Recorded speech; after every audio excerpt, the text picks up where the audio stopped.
Bonjour. Je souhaite évoquer la situation des Congo Airways, qui, comme vous le savez, a cessé ses opérations depuis la semaine dernière. Cette situation est d'autant paradoxale que sur le marché du transport aérien au Congo, il y a une forte demande, je dirais une demande qui écrase l'offre. Et donc, le Congo devrait être normalement un paradis, je dis bien un paradis pour les compagnies aériennes. Mais il en est autrement à cause d'une succession de problèmes de gestion qui, a commencé avec, qui ont commencé avec la déconfiture d'Air Zahir et qui s'est accumulé au fil des ans et nous en subissons les conséquences aujourd'hui. Alors le président de la République avait pris un certain nombre de mesures il y a peut-être un an ou deux qui consistaient à alléger un certain nombre de postes de charge pour les transporteurs aériens, de façon à obtenir des prix intéressants pour la population. C'est une bonne mesure que j'avais saluée en son temps et que je continue à, à soutenir aujourd'hui. Alors, donc, nous sommes dans une situation où il est difficile de joindre les quatre coins du pays. Donc, il y a un problème d'enclavement aussi des provinces.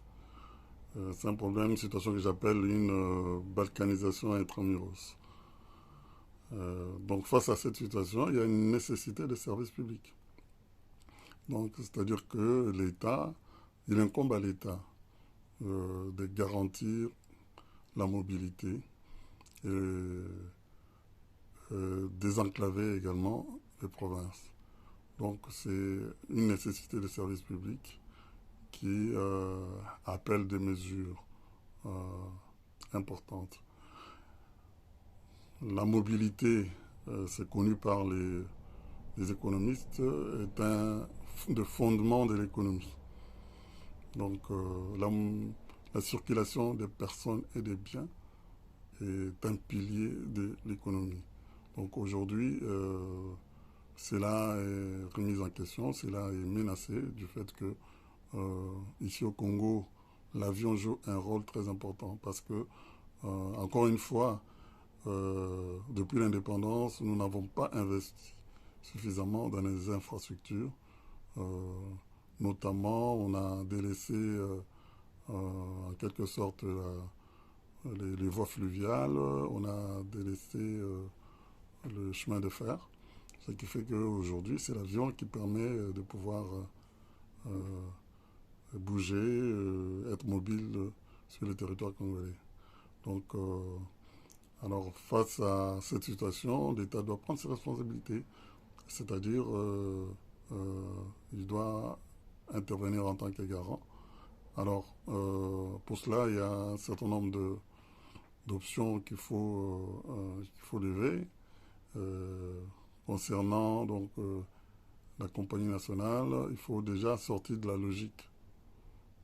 logique économique, parce qu'il va falloir subventionner. Quand on est face à une nécessité de service public, il faut un peu mettre de côté la logique économique.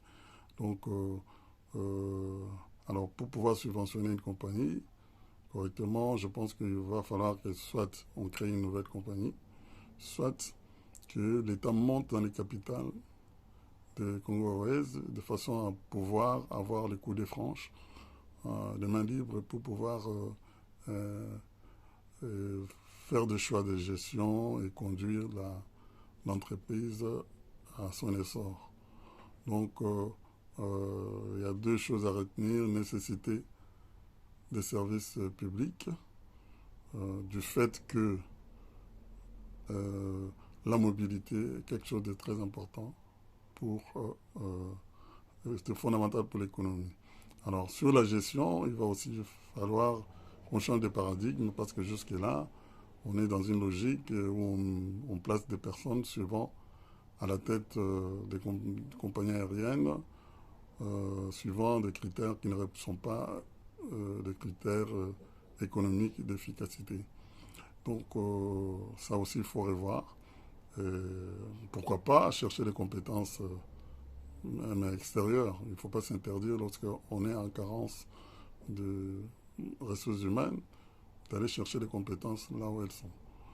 Donc voilà, j'espère que les mesures seront prises de manière urgente et que cette situation sera maîtrisée. Merci beaucoup.